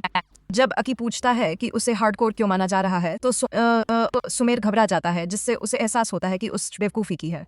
पता चला प्रिंसिपल ने एक बार पूछा था कि क्या वह खेल खेलती है, और जवाब देने के बजाय उसने गरीब बूढ़े आदमी के चेहरे पर अपने कटोरे घुमाए और लगभग उसे दिल का दौरा पड़ने का नाटक किया, जैसे कि वह डेविड गोगिंस का महिला संस्करण है। अकी द्वारा उसे अपनी गलतियों को सुधारने के लिए कहने के बाद भी वह गिड़गिड़ाती रहती है और उसे याद दिलाती है कि अगर ड्रामा क्लब विफल हो गया तो वह कोई काम नहीं कर पाएगी। नाराज होने के बावजूद उसे एहसास होता है कि वह कम से कम एक अभ्यास सत्र देखने के लिए सहमत हो जाता है। बहुत बाद में वह उसे क्लब द्वारा उपयोग की जाने वाली परित्यक्त कक्षा में ले जाती है और दरवाजा थोड़ा खोल देती है ताकि वे उसकी छोटी बहन मिदोरी को देख सकें। तभी एक सुपर स्मार्ट छात्रा है जो दाखिला लेने के बाद से पूरे साल टॉप कर रही है। इससे वह भी भ्रमित हो जाता है क्योंकि उसे एक सक्षम क्लब लीडर होना चाहिए, लेकिन जब वह वॉइस वर्क सत्र के लिए लड़कियों का नेतृत्व करती है तो वे देखते रहते हैं। फिर वह ड्रेस रिहर्सल करने का निर्णय लेती है और पूरी कक्षा एक पूर्ण विकसित सेट में बदल जाती है। जैसे ही अकी को आश्चर्य होता है कि उन्हें उसकी मदद की आवश्यकता क्यों है, प्रदर्शन शुरू होता है। लेकिन जो चीज़ एक सुंदर प्रस्तुति के रूप में शुरू होती है वह जल्द ही पागलपन में बदल जाती है, क्योंकि मिडोरी लड़कियों से बेवकूफ रासायनिक तत्वों के बारे में एक नाटक प्रस्तुत करती है जिसकी किसी को परवाह नहीं होती। जब उसे एहसास हुआ कि उससे मदद क्यों मांगी तो नाटक समाप्त हो गया और मिडोरी ने टीम को उनके प्रदर्शन के लिए 8 अंक दिए और पूछती है कि क्या उसने इसे पूरी तरह से खो दिया है, क्योंकि नाटक का वह घृणित रूप हमेशा के लिए कचरा होने योग्य है। जैसे ही मिडोरी अपने पागलपन का बचाव करना शुरू करती है, सुमूर अंदर आता है और बताता है कि अकी उन्हें देख रहा होगा। मिडोरी फिर पूछती है कि क्या वह आखिरी वो बात कर रही थी, लेकिन सुमूर का कहना है कि वह एक निर्माता है जो उन्हें वह जीत दिलाएगा जिसका वे सभी सपना देख रहे हैं। फिर भी मिडोरी संशय में रहती है और पूछती है कि इतना अजीब दिखने वाला आदमी उनकी कैसे मदद कर सकता है। तो सुमेर का दावा है कि उन्होंने वास्तव में ढेर सारी हिट हॉलीवुड फिल्में बनाई हैं। कमरे में ऊर्जा पूरी तरह से बदल जाती है क्योंकि लड़कियां अकी पर भड़कने लगती हैं, लेकिन फिर मिडोरी यह जानना चाहती है कि सुमेर के साथ उसका क्या रिश्ता है, क्योंकि वह जानती है कि हॉलीवुड निर्माता ढोंगी लोगों का एक समूह है जो अपनी शक्ति का उपयोग हॉट शॉट्स को क्रैक करने के लिए करते हैं। जब अकी कहता है कि वह सुमेर को कभी नहीं चाहेगा तो मिडोरी उसे सारे कारण बताती है कि क्यों वह उसके लिए एकदम सही है, लेकिन अकी अपना बचाव करते करते थक जाता है और चला जाता है। सुमीरे उसे सीढ़ियों के पास रोकता है और उससे पुनर्विचार करने के लिए, लेकिन उनका कहना है कि गेमिंग टीम के पास पहले से ही काफी कुछ है और वह किसी अन्य व्यक्ति की समस्याओं को नहीं संभाल सकते। इतना कहकर सुमीर भीख मांगता रहता है। उस दिन बाद में इरोहा लॉकर की ओर जाती है और आश्चर्य करती है कि अकी उसे कभी गंभीरता से क्यों नहीं लेता है, लेकिन माशिरो ने पहले से ही उसके बारे में दूसरा अनुमान लगा लिया है। अगले ही पल माशिरो आती है और पूछती है कि वह क्या कर रही है, कि वह बस बाहर निकलने ही वाली थी, और पूछती है कि वो अभी भी स्कूल में क्यों है। तो माशिरो बताती है कि कैसे वह पढ़ने के लिए लाइब्रेरी में गई और घर ले जाने के लिए किताबों का एक गुच्छा मिला।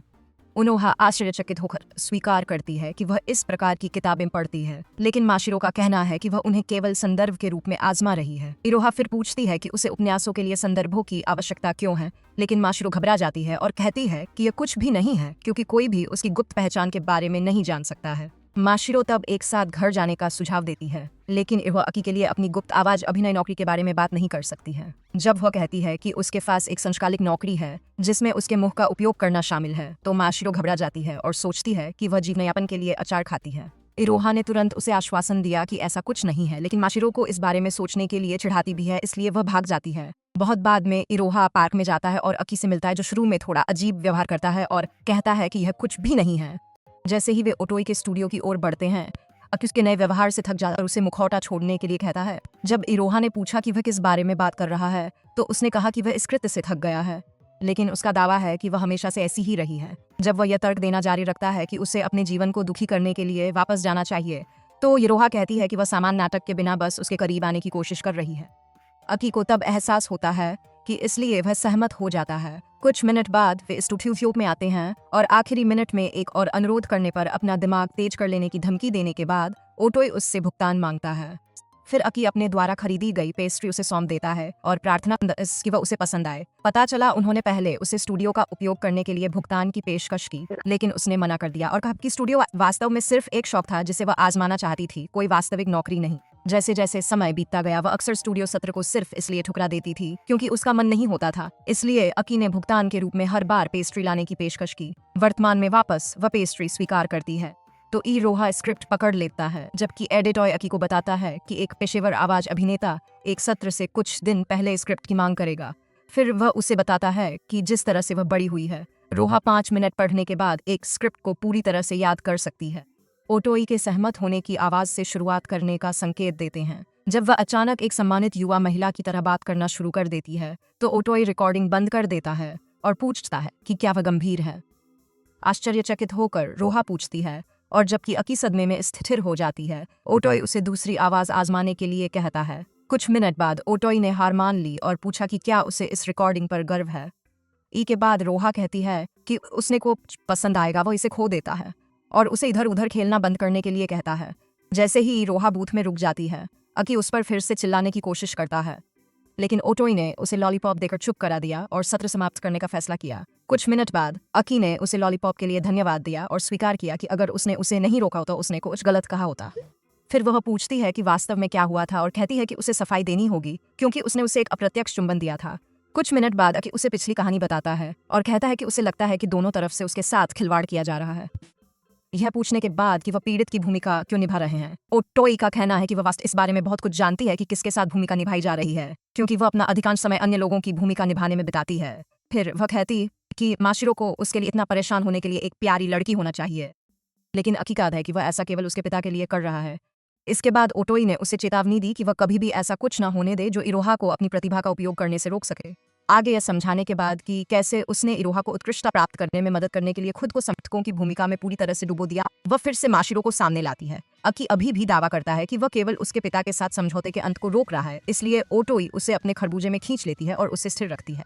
फिर वह उससे अपने धड़कते दिल की बात सुनने के लिए कहती है और साथ ही बताती है कि इस स्थिति में उसके जैसा कोई भी कैसे घबरा जाएगा। वह आगे बताती है कि रोमांटिक स्थितियों में अपनी भावनाओं को नज़रअंदाज करना कितना असंभव है और इससे अकी को एहसास होता है कि उसने माशिरो स्वीकारोक्ति को पूरी तरह से गलत तरीके से संभाला है और अब यह उसके अन्य रिश्तों को प्रभावित कर रहा है। स्पष्ट रूप से सोचने में मदद करने के लिए ओटोई को धन्यवाद देने के बाद अकी बाहर जाता है और माशिरो को एक संदेश भेजता है जिसमें उसे रात के खाने पर प्रतिक्रिया देने का वादा किया जाता है। उस रात बाद में वे दोनों डेट के लिए आए, लेकिन माशिरो को चिंता हुई कि वह बहुत अधिक खर्च कर रहा है जबकि वह अपने पिता से इसी भरपाई करवा सकती है। यह कहने के बाद कि उसके खेल ने वास्तव में बहुत पैसा कमाया है, अकी को एहसास हुआ कि उसे रेस्टोरेंट फास्ट पसंद है। माशिरो इसे स्वीकार करती है और कहती है कि यह पहली बार है कि वह अन्य जोड़ों को देख सकती है बिना यह चाहे कि कोई गोली उन्हें मार दे। कुछ मिनट बाद वे दृश्य देखने जाते हैं और अंततः वह अवसर का उपयोग उसकी स्वीकारोक्ति को सामने लाने के लिए करता है। अचानक उसे रोकने के बाद माशिरो कहती है कि उससे पहले से ही उसकी अस्वीकृति की उम्मीद थी क्योंकि उसने कुछ दिनों तक इसके बारे में कुछ नहीं कहा था। वह यह भी कहती है कि उसने ऐसा उस पर दया करके किया, लेकिन अकी का कहना है कि वह वास्तव में स्वार्थी हो रहा था क्योंकि वह उसके पिता के साथ अपना सौदा बर्बाद नहीं करना चाहता था। हालांकि माशिरो ने जोर देकर कहा कि असदयाल हो रहा था कि उसने पहले ही इसे स्वीकार कर लिया था। फिर वह उसे एक दिन अपने प्यार में फंसाने का वादा करती है और जब वह कहता है कि ऐसा कभी नहीं हो सकता तो वह उसे इतना निराशावादी होने के लिए चिढ़ाती है। उसके जाने के बाद अकी ओजुमा के घर आ जाता है और उसे इतनी रात में इरोहा से मिलने आने देने के लिए धन्यवाद देता है। ओजुमा का कहना है कि चिंता की कोई बात नहीं है क्योंकि उनकी माँ घर पर नहीं है और वह इरोहा के लिए अकी को शुभकामनाएं भी देता है। कुछ क्षण बाद अकी उसके दरवाजे पर दस्तक देना शुरू कर देता है और कहता है कि वह जानता है कि वह किस समय सोती है, इसलिए उसे नाटक करने की जहमत नहीं उठानी चाहिए। इरोहा मना कर देता है और पूछता है कि वह क्या चाहता है, इसलिए वह स्टूडियो में जो हुआ उसके बारे में बात करने का मौका मांगता है। जब वह उसे याद दिलाती है कि वह उस पर टूट पड़ा है तो वह इस बात से सहमत हो जाता है। उसे स्वीकार करने के बजाय वह हद से ज्यादा आगे बढ़ गया। रोहा अभी भी बात करने से इनकार करती है और कुछ मिनटों की विनती के बाद अकी दरवाजा तोड़ने की धमकी देता है।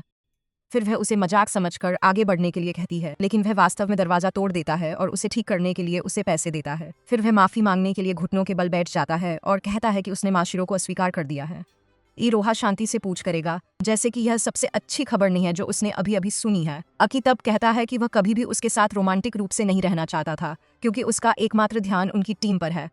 हालांकि उन्होंने यह भी स्वीकार किया कि उन्होंने इसे अपने दिमाग पर हावी होने दिया, जिसके परिणाम स्वरूप उनके रिश्ते पर असर पड़ा। फिर से माफी मांगने और उससे वह काम जारी रखने की विनती करने के बाद जो वह सबसे अच्छा कर सकती है, वह उसका हेडफोन लौटाता है। आश्चर्यजनक रूप से इरोहा स्वीकार करती है कि उसे ईर्ष्या हो रही है और वह अकी को उस वादे की याद दिलाती है जो उसने पहली बार टीम बनाते समय किया था। उन्होंने यह सुनिश्चित करने का वादा किया कि वे जितनी जल्दी हो सके सफल हों, लेकिन ऐसा होने के लिए वह खुद को पूरी तरह टीम के लिए समर्पित कर देंगे और बाकी सभी चीजों से बचेंगे। यही कारण है कि वह हमेशा उससे उलझती रहती थी क्योंकि अंदर ही अंदर वह जानती थी कि वह अपना ध्यान नहीं तोड़ेगा। हालांकि जब माशिरो आई तो उसके पास अचानक अधिक समय बच गया और उसने अपना सब कुछ उसे दे दिया।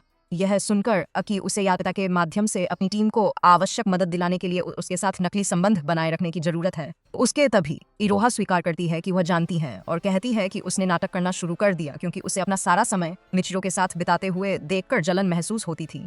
फिर वह बहुत ज्यादा करने के लिए माफी मांगती है और अकी पूछता है कि क्या उसे रोमांटिक अर्थ में ईर्ष्या महसूस हुई। एक अजीब विराम के बाद इरोहा ने दोस्ती की थोड़ी सी ईर्ष्या को वास्तविक भावनाएं समझने के लिए उसे चिढ़ाना शुरू कर दिया। फिर वह उससे अजीब सवाल पूछते हुए एक रिकॉर्डिंग निकालती है और इसके साथ उसे ब्लैकमेल करना शुरू करने का फैसला करती है। जब वह उसे अपने साथ ले जाने के जोखिम के बारे में याद दिलाता है तब भी वह उसे अपने पास रखने पर जोर देती है और पूछती है कि क्या वह केवल उससे भीख मांगने के लिए यहाँ आया है।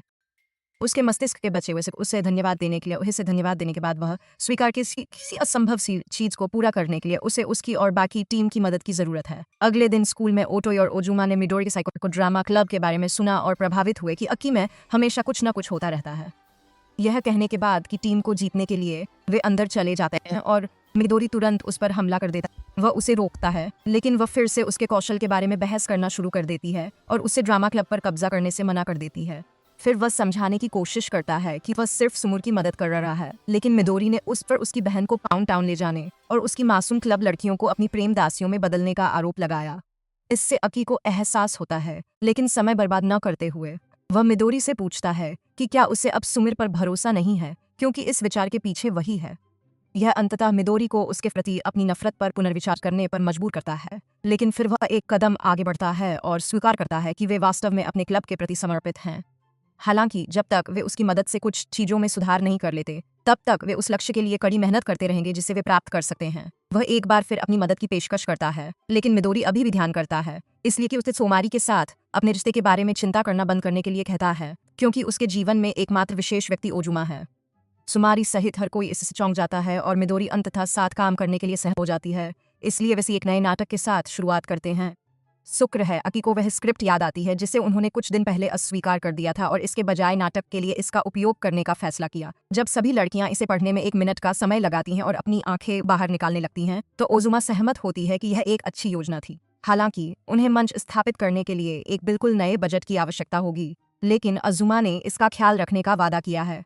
2 मुख्य समस्याओं के सुलझने के बाद मिडोरी ने अकी को याद दिलाया कि वे उसकी लड़कियों के व्यवहार के तरीके के बारे में सब कुछ नहीं बदल सकते। उसे चिंता न करने के लिए कहने के बाद अकी कहता है कि उसने उन्हें हॉलीवुड स्टार बनने में मदद करने के लिए पहले ही एक शीर्ष प्रशिक्षक को बुला लिया है। कुछ क्षण बाद लड़कियां एक अंधेरे कमरे में प्रवेश करती हैं और प्रशिक्षक से मिलती हैं, जो एक सस्ते भेष में इरोहा है। अकी द्वारा यह बताने के बाद कि उसकी पहचान छिपा रहना कितना महत्वपूर्ण है, मिडोरी यह देखने की मांग करती है कि अत्यधिक प्रचारित प्रशिक्षक वास्तव में क्या कर सकता है। फिर इरोहा स्क्रिप्ट ले लेती है और कहती है कि वह उनके लिए पूरे दृश्य में अभिनय करेगी। कुछ ही मिनटों में लड़कियां उस पर संदेह करने से लेकर और अधिक देखने के लिए उत्सुक प्रशंसक बन जाती हैं।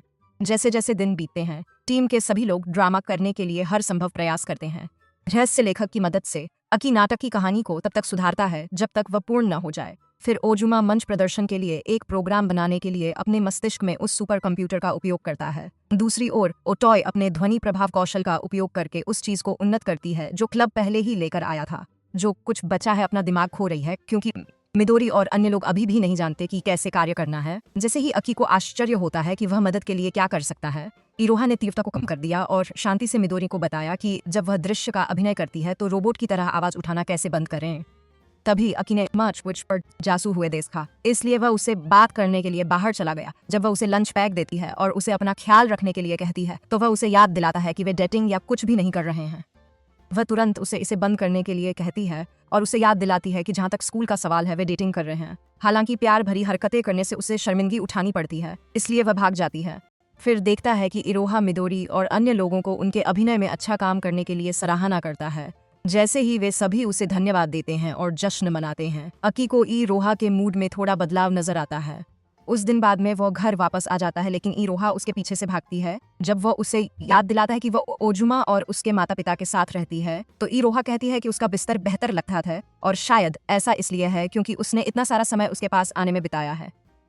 तभी वह उससे दूसरी ओर देखते हुए देखती है और पूछती है कि क्या वह देखना चाहता है कि उसकी वर्दी के नीचे क्या है, लेकिन अकी शांति से कहता है कि उससे कोई दिलचस्पी नहीं है और वह मछली की बदबू से अपने बिस्तर को कीटाणु रहित कर देता है। जैसे ही वह जाने के लिए उठती है, अकी पूछता है कि क्या पहले कुछ हुआ था, क्योंकि उसने स्कूल में उसके मूड में बदलाव देखा था।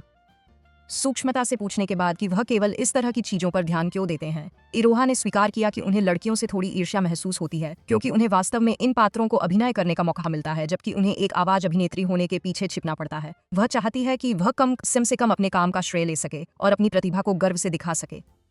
तभी अकी ऐसा करने का वादा करता है और उसे याद दिलाता है कि यही कारण है कि उसने 5वीं मंजिल का गठबंधन बनाया है। जब इरोहा कहता है कि वह सिर्फ बड़ी बड़ी बातें कर रहा है, तो वह स्वीकार करता है कि इसमें बहुत काम लगेगा, लेकिन वादा करता है कि जब तक वह आवश्यक काम करने के लिए तैयार है, तब तक वह ऐसा करेगा। बहुत बाद में कनारिया नाम का एक बदमाश माशिरो के स्थान पर आता है और चिल्लाने की कोशिश करता है कि वह कौन है, लेकिन माशिरो उससे अंदर खींच लेता है और उससे जिप लगाने के लिए कहता है। कुछ मिनट बाद कनारिया को 5वीं मंजिल के गठबंधन उनके लेखक के रूप में अपनी पहचान छिपाए रखने के माशिरो के फैसले के बारे में सब पता चलता है। हालांकि वह ज्यादातर माशिरों के नवीनतम कार्यों पर ध्यान केंद्रित करती है, क्योंकि यह सब प्यार भरी बकवास का एक समूह है, न कि वह दयनीय अंधकारपूर्ण चीजें जिसके बारे में वह आमतौर पर लिखती है। मिशीरो के यह कहने के बाद कि वह वास्तव में अपनी नई लेखन शैली को लेकर बहुत उत्साहित है, कनारिया घबरा जाता है और उससे कहता कि वह साथ मिलकर काम करे, क्योंकि उन्हें अंधेरे और उदास मिशीरो की जरूरत है। अगले दिन अकी और लड़कियां आखिरी रिहर्सल करते हैं और वह नाटक मेले में उनकी संभावनाओं के बारे में आशावादी महसूस करने लगता है। जब समूह में सभी लोग लड़कियों को वास्तविक अभिनेत्री बनाने के लिए इरोहा की सराहना करने लगे तो सुमीर ने अकी को सभी मदद के लिए धन्यवाद दिया। वह उससे कहता है कि वह इसके बाद चिंता न करे, लेकिन वह उसे तब तक धन्यवाद देने पर अड़ी रहती है जब तक कि वह उसे याद नहीं दिला देती कि यदि वह उसके द्वारा किए गए सभी काम के बाद अगली समय सीमा से चूक गई तो उसे कड़ी सजा दी जाएगी। भयभीत होकर वह मेले से पहले क्लब के लिए एक उत्साहपूर्ण रैली में भाग लेने के लिए भाग जाती है। अजुमा यह सुनता है और साथ ही जाने का सुझाव देता है क्योंकि वे इस समय क्लब के सदस्य हैं। अकी सहमत हो जाता है और कहता है कि उसे क्लब रूम साफ करना होगा ताकि वह बेकार महसूस न करे, लेकिन ओजुमा ने उसे रोका और याद दिलाया कि उसने इस पूरी टीम को अपने दम पर इकट्ठा किया है।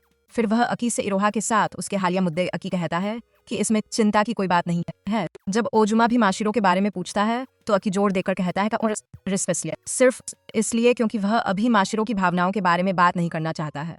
बहुत बाद में अकी क्लब रूम में पहुंचता है और उसे पता चलता है कि यमादा नाम की एक लड़की मर गई है और उसे अस्पताल ले जाना होगा।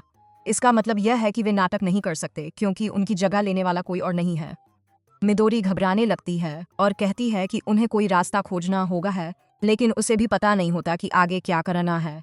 तभी अकी को एहसास होता है कि एक और व्यक्ति है जो भूमिका निभा सकता है, लेकिन वह यह भी जानता है कि यह एक व्यक्तिगत निर्णय होगा, इसलिए वह चुप रहता है। फिर इरोहा उस दिन हुई बातचीत को याद करने लगती है और अपना भेष बदल लेती है, जिससे हर कोई स्तब्ध रह जाता है। भूमिका निभाने का निर्णय लेने के बाद मिदोरी ने स्वीकार किया कि उन्होंने कभी उम्मीद नहीं की थी कि यह भूमिका उन्हीं की होगी। इरोहा कहती है कि उनके पास समय नहीं बचा है, इसलिए मिदोरी और अन्य लड़कियां उससे उन्हें जीतने में मदद करने के लिए कहती हैं। कई मिनट बाद ओजुमा ने अकी से कहा कि उनकी मां को पता चल सकता है, लेकिन वह खुशी से इरोहा को वह करते देखने का जोखिम उठाएगा जो वह वास्तव में चाहती है। अंततः स्वीकार करने के बाद कि वह एक आवाज अभिनेत्री के रूप में भी टीम के लिए काम कर रही है, ओजुमा ने स्वीकार किया कि वह यह कहने से पहले ही जानता था कि यही उसके लिए एकमात्र है। खेल के दिन लगातार हो रही बारिश को नजरअंदाज कर दिया गया क्योंकि पहले के पूर्वानुमान में कहा गया था कि यह जल्द ही खत्म हो जाएगी। फिर वह मेकअप रूम में जाता है और इरोहा तुरंत उसके लुक उसके विचार पूछती है। उसके कहने के बाद कि यह ठीक है, वह पूछती कि कुंवारी लड़कियां कभी उचित तारीफ क्यों नहीं कर सकती, लेकिन तब अकी कहता है कि वह वास्तव में कुंवारी नहीं है।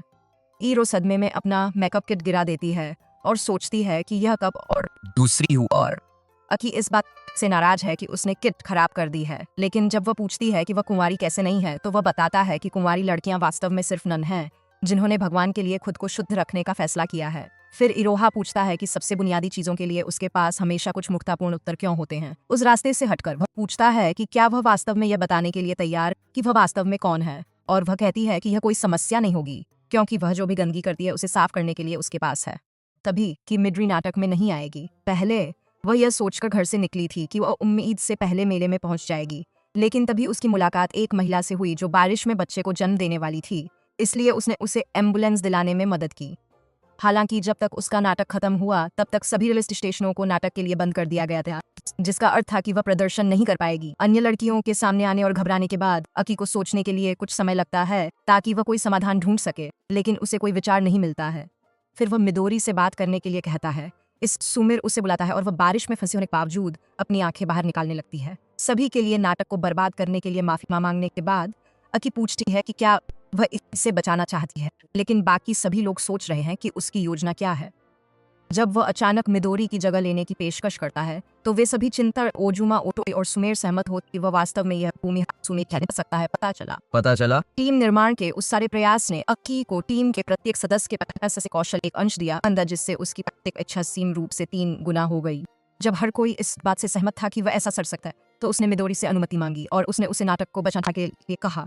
बहुत बाद में इरोहा अपने मेकअप को अंतिम रूप देती है और स्वीकार करती है कि वह इसके साथ अच्छा दिखता है, लेकिन जब वह उसे हर दिन ऐसा करने पर विचार करने के लिए कहती है तो वह उसे एक फेमबॉय में बदलने के बारे में भूल जाने के लिए कहती है। इससे पहले कि वे एक दूसरे को भूलना शुरू करें, उन्हें नाटक के लिए मंच पर बुलाया जाता है। लगभग उसी समय माशिरो अपने पहले रोमांस लेखन को उस तरह से जीवंत होते देखने की उम्मीद के थिएटर में प्रवेश करती है जैसी उसने कल्पना की थी। वह हमेशा इसे अकी के सामने कबूल करने के एक तरीके के रूप में सोचती थी, इसलिए उसे आश्चर्य हुआ जब अंतिम समय में इरोहा को यमादा के लिए भरना पड़ा। हालांकि वह इसे एकमात्र झटके के रूप में स्वीकार करती है जो उसे तब तक मिलेगा जब तक कि इरोहा अकी के साथ बाहर नहीं निकल जाती, क्योंकि मिशिरो को उसकी आंखों पर विश्वास करने के लिए संघर्ष करना पड़ता है। अकी और इरोहा ने नाटक की शुरुआत दो बेकर्स के रूप में की जो अपने परिवार के खराब इतिहास के कारण आपस में तालमेल बिठाने के लिए संघर्ष कर रहे हैं। जैसे जैसे समय बीतता है वे एक विशाल केक बनाने के लिए एक साथ काम करते हैं और धीरे धीरे एक दूसरे के प्रति इस हद तक प्रेम करने लगते हैं कि वे दोनों अब अपनी प्रतिभा को स्वीकार करने लगते हैं। हालांकि दोस्त के रूप में जो शुरू होता है वह जल्दी ही बदल जाता है, क्योंकि इरोहा का चरित्र उसके लिए भावनाओं को जैसा कि मिचेरो ने किया था। समय के साथ अकी का चरित्र वैसा ही महसूस होने लगता है जैसे उनके बीच संघर्ष शुरू हो जाता है, क्योंकि वे अपनी भावनाओं और अपने परिवारों से किए गए वादे से जूझते हैं। जैसे जैसे नाटक आगे बढ़ता है माशिरो को ध्यान आने लगता है कि जहाँ की वास्तव में अपना किरदार बहुत अच्छे से निभा रहा है, वहीं इरोहा सच बोल रही है, क्योंकि हर बार जब उसका चरित्र अपनी भावनाओं को कबूल करता है तो उसकी आंखें चमकने लगा जैसे किस वास्तव में अपने पहले प्यार से बात कर रहा हो। बेशक अकी को पता नहीं है कि क्या हो रहा है, क्योंकि वह सिर्फ अपनी पंक्तियां कह रहा है जबकि इरोहा अपने दिल की बात उसके सामने रख रही है। आखिरकार हार मानने के बाद मिश्रित भावनाएं आती हैं, क्योंकि वह समझती है कि इरोहा को कैसा महसूस होता होगा। वह अकी के लिए अपनी वास्तविक भावनाओं को भी नजरअंदाज नहीं कर सकती है। इस बीच ओटोई का कहना है कि उन्होंने कभी नहीं सोचा था कि इरोहा इतनी प्रतिभाशाली है, लेकिन ओजुमा प्रदर्शन को लेकर अधिक चिंतित हैं, क्योंकि उन्होंने इरोहा को अकी के सामने अपने दिल की बात बताते हुए भी देखा है। जब वह उन्हें चूमने तक एक कमरे में एक साथ रखने का सुझाव देता है तो ओटोई उसे ब्रेक लगाने के लिए कहता है। तब तक वे पहले से ही मंच के पीछे आ चुके थे और मिदोरी जो अभी अभी आई थी उनकी मदद करने के लिए अकी को धन्यवाद देती है। जब वह उसे इसके बारे में चिंता न करने के लिए कहता है तो वह उससे अद्भुत स्क्रिप्ट के लिए अपने लेखक को धन्यवाद देने के लिए भी कहती है। हालांकि जैसे ही वह संदेश भेजने के लिए फोन पकड़ता है माशिरो अपने गुप्त लेखक पहचान नंबर के माध्यम से एक पाठ भेजती है जिसमें जो बनाने की आदी है उसके बजाय अचानक एक रोमांस स्क्रिप्ट के साथ आने के लिए माफी मांगती है। बहुत बाद में अकी इमारत के बाहर इरोहा से मिलता है और जब वह पूछती है कि वह लड़कियों के साथ पुरस्कार लेने के लिए अंदर क्यों नहीं रुका तो उसने कहा कि ट्रॉफी उनकी है। फिर वह उससे कुछ करने और अंततः अपनी प्रतिभा को दुनिया के सामने प्रकट करने के लिए उसकी प्रशंसा करने के लिए कहती है। हमेशा की तरह वह उसकी ठंडी तारीफ करता है, लेकिन जैसे ही वे वापस अंदर जाते हैं इरोहा अचानक स्वीकार करती है कि उसने जो भी शब्द कहा उसका मतलब था। अक्की तुरंत घबरा जाता है, लेकिन फिर वह उस पर हंसने लगती है और उसे चिढ़ाते रहने का वादा करती है। अक्की को थोड़ी देर के लिए सांस लेने का मौका मिलता है और वह सोचता है कि उसके करीबी लोग पागलपन व्यवहार क्यों कर रहे हैं। क्या मिचेरो ई के साथ अपनी नई दोस्ती की खातिर अपना प्यार छोड़ देगी रोहा, या क्या हमारे अनभिज्ञ रिज लॉर्ड उनकी दोनों कुकीज को क्रैक करने का कोई तरीका खोज लेंगे?